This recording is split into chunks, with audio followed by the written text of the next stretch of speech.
공적연금제도 중에 우리가 알고 있는 국민연금 있죠. 이게 바로 노인 빈곤율의 감소 그리고 소득 불평등을 해소한다는 기능이 있다고 하는데, 그래서 오늘은 국민연금에 대해서 좀 상세히 알아보는 시간을 마련했습니다. 국민연금이 도대체 뭔지 정의를 한번 내려주시면 좋겠습니다. 국민연금이란 제도는요, 사회보험 제도고요. 예. 근데 국가에서 하는 보험이기 때문에 평생 지급되고 뭐 실질 가치가 보장되고 이런 특징들이 있죠. 실질 가치 보장이 어떻게 보면 공적연금의 중요한 기능이라고 볼 수 있습니다.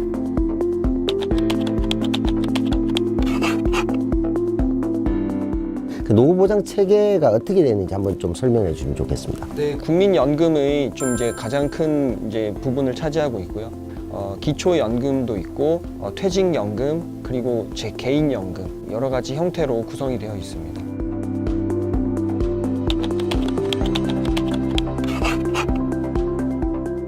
그러면 국민연금을 어떻게 가입하고 가입하면 어떻게 지급받게 되는지. 만 60세까지 네. 소득 활동을 하게 되면은 의무적으로 가입이 되고요. 자동 가입이 된다고 보시면 됩니다. 그리고 매월 소득의 9%를 보험료를 내고 이제 나중에 연금 수급 시기가 됐을 때 연금을 받는 제도입니다.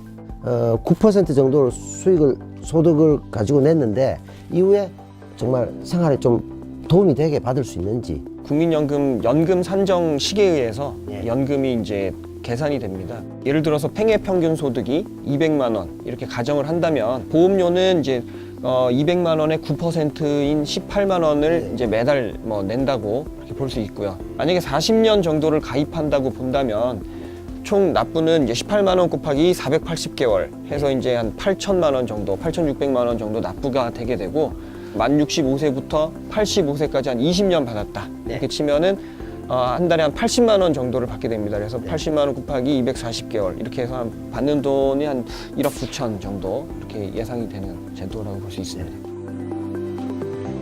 소득을 과연 얼마나 대체할 수 있냐, 이 연금이. 그런 건데, 그런 점에서 너무 적은 거 아니냐. 40년 넣어서 70만 원, 80만 원 안 될 것 같으면 용돈밖에 안 되는 거 아니냐, 이런 얘기도 있거든요.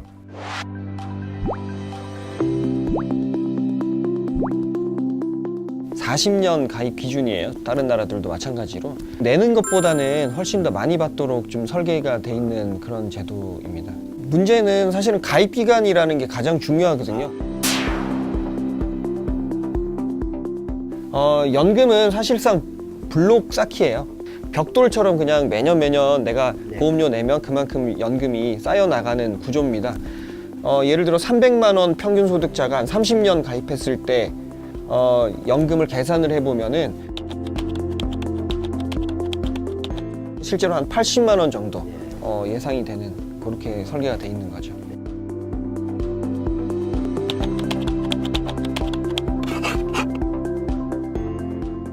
지금 소득이 많은 고소득층보다는 저소득층에게 더 좀 유리하게 설계가 돼 있다고 하는데, 그 구조는 어떻게 되는지 한번. 국민연금은 연금 산식에 의해서 지급이 계산이 됩니다. 쉽게 말씀드리면은 B라는 게 본인의 평균 소득이거든요. 그 다음에 이거를 전체 가입자의 소득과 또 평균을 합니다. 그걸 지급률에 따라서 주게 되는데, 그렇다 보니까 똑같은 가입 기간이면은 저소득층의 대체율이 훨씬 더 높도록 그렇게 좀 설계가 돼 있는 거죠. 그래서 가입 기간이 같으면 소득 재분배의 기능이 있다, 이렇게 볼 수가 있습니다.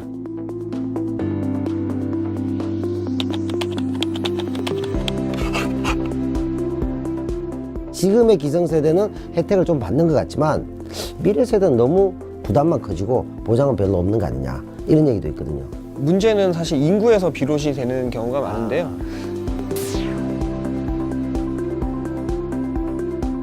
아무래도 국민연금은 이제 세대 간 연대 제도이기 때문에 미리 이렇게 보험료를 내서 이제 연금 기금도 만들어 놓고 노후 준비를 하고 있는 상황이면은 미래 세대가 부담할 비용이 어떻게 보면 더 줄어들 수 있는 부분이죠.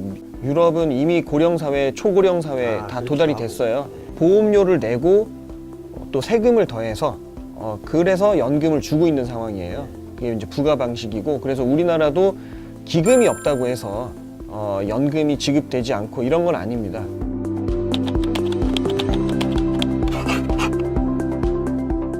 국적보험은 다 그렇게 하잖아요. 주식이나 증권에 투자하고 막 이렇게 살리고 뭐 사업 자금에 쓰고 좀 더 파이를 키우고 하잖아요. 국민연금 그런 식으로 해서 좀 덩치를 키우는 방안은 없는가요? 실제로 보면은 그게 조금 한계는 있습니다. 초과 수익 1%를 계속 달성할 수 있는 확률이 5%입니다. 아, 대단히 낮군요. 예, 네덜란드나 미국, 캘퍼스나 이런 그 기금들을 보면은 마이너스 20% 이상씩 다 그 이제 손실이 났었습니다.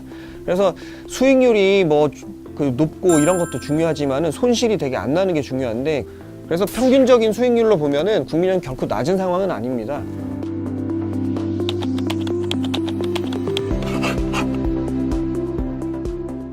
연금을 내는 사람보다는 받는 사람이 훨씬 많아질 것이다. 그러다 보면 이 기금이 고갈될 텐데 나라가 존재하는 이상 연금은 계속 지급되도록 되어 있습니다. 우리나라가 지금 기금 규모로 따지면은 세계 3위의 규모인데, 엄청나네요. 네, 대한민국이 존재하는 이상은 무조건 지급이 되도록 돼 있어서 그 부분은 걱정을 할 일이 아닙니다, 사실은. 우리가 모두가 국민연금을 잘 활용해서 노후 생활을 스스로 잘 보장받을 수 있도록 국가는 이걸 시스템을 만들어 놨으니까 적극 활용하시라, 이런 말씀으로 저는 받아들였습니다. 저도 열심히 낼 수 있도록 노력하겠습니다. 고맙습니다.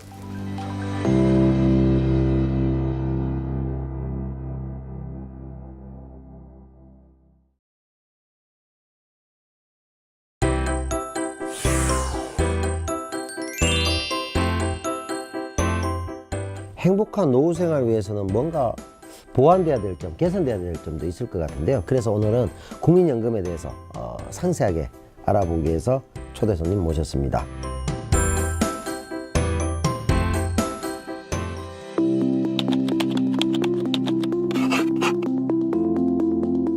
이게 실제적인 생활에 도움이 되려면은 이런 그 국민연금 같은 공적연금이 어느 정도 돼야 현실적이라고 할 수 있겠습니까? 뭐 100만 원 정도는 돼야 예, 그래도 좀 생활이 되시지 않겠습니까? 그렇죠. 예. 예. 소득 대체율이란 게 계속 추락을 해왔습니다. 처음에 제도 도입할 70%였는데 60%, 50%, 지금은 45%예요, 올해가. 예를 들어 뭐 50%로 올린다. 그래야 이제 어느 정도 기초연금과 국민연금 합했을 때 그래도 적절한 연금이 그래도 될 수 있을 것 같습니다.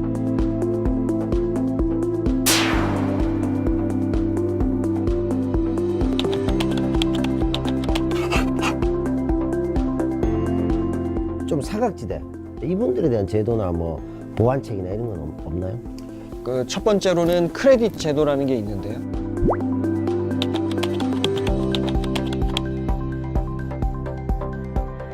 지금도 제도가 있긴 하지만은 첫째 자녀부터 앞으로는 좀 적용을 하도록, 그래서 이번에 제도 발전위원회에서 나온 개선안에도 포함은 돼 있는데요.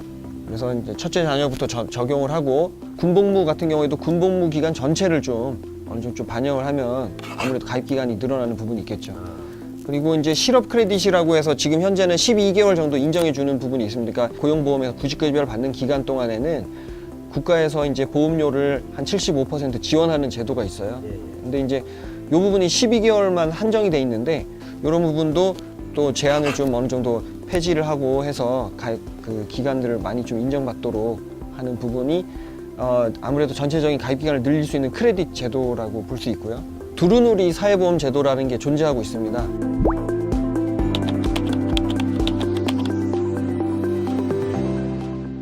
그 사업장의 저소득 노동자분들은 보험료를 좀 더 지원을 받아서 사각지대가 없도록 그렇게 하고, 사실 신규 지원 대상 되시는 분들은 지원율이 높은데 반면에 또 기존 지원자분들 또 퍼센트가 40% 이런 식으로 좀 달라요. 그래서 이런 지원이 좀 차등되지 않도록 이렇게 좀 보완을 해 나가면은 아무래도 국민연금의 이제 사각지대나, 그러니까 소득 대체율이 좀 높아지더라도 그 혜택을 못 받는 분들은 여기에서 또 좀 혜택을 받을 수가 있게 됩니다. 특수고용 노동자라고 있어요. 그러니까 뭐 택배 기사 하시는 분들, 뭐 학습지 교사 하시는 분들, 이런 분 보험 모집인 하시는 분들, 이분들은 사실상 어떤 회사의 지배를 받으면서 업무를 하고 있음에도 불구하고 개인 사업자로 등록이 돼갖고, 개인 사업자를 하시면은 이제 국민연금 지역가입자가 돼서 보험료 9%를 본인이 다 내야 되는 이제 상황이고, 국가인권위에서도 권고를 한 바가 있는데, 그래서 사업장 가입자로 전환하는 것을 앞으로 이제 목표로 하고 있고, 이렇게 개선이 되면은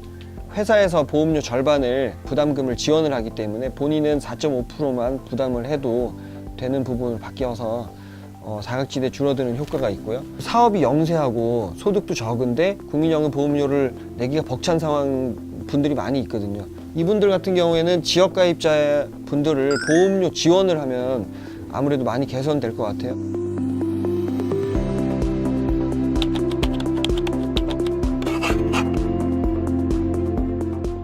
어떻게 하면 국민연금이 정말 국민연금이니까 국민들에게 가장 신뢰받을 수 있는 연금이 될 수 있을런지. 우리나라는 지금 기금 소진이 되면 내가 못 받을 것이다. 마치 기금 소진이 2057년에 된다 이렇게 이번에 발표가 났을 때 내 연금 그냥 다 날아간 듯한 그런 감정을 느끼신단 말이죠. 그래서 우리나라는 법적으로 좀 지급 보장이 필요하다. 법적으로 지급 보장이 명문화가 돼야 좀 국민적인 신뢰가 쌓이지 않겠느냐.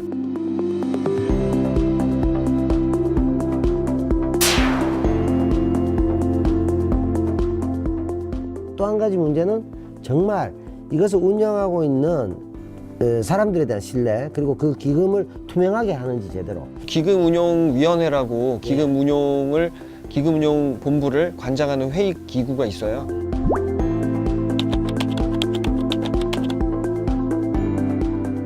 외국 같은 경우에는 이런 식으로 막 회의가 인터넷상으로 공개가 되기도 하고요. 아, 그렇군요. 예.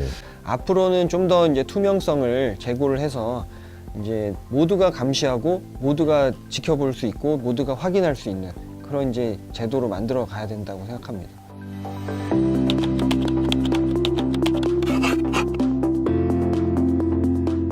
이 국민연금에 큰 재원이 쌓여있지 않습니까? 이걸 좀 공익적인 곳에 투자해서 사회의 어떤 복지 인프라 확대로 가는 어떤 이런 방안들도 있다고 제가 알고 있는데 어떤 식으로 하고 있습니까? 국민연금은 사회보험 제도고 근로세대가 보험료를 낸 것으로 은퇴세대가 연금을 받는 제도이기 때문에 가입자 수를 늘리는 것 굉장히 중요한 부분이고요. 뭐 국공립 어린이집이랄지 공공임대주택 또는 요양시설, 공공병원 이런 부분에 있어서 복지 인프라에 대한 투자가 되면은 국민연금의 지속 가능성이 좀 더 높아질 수가 있다. 이 부분은 앞으로 좀 개선이 돼서 국민연금의 지속 가능성을 확보할 수 있는 방향이 될 것 같습니다.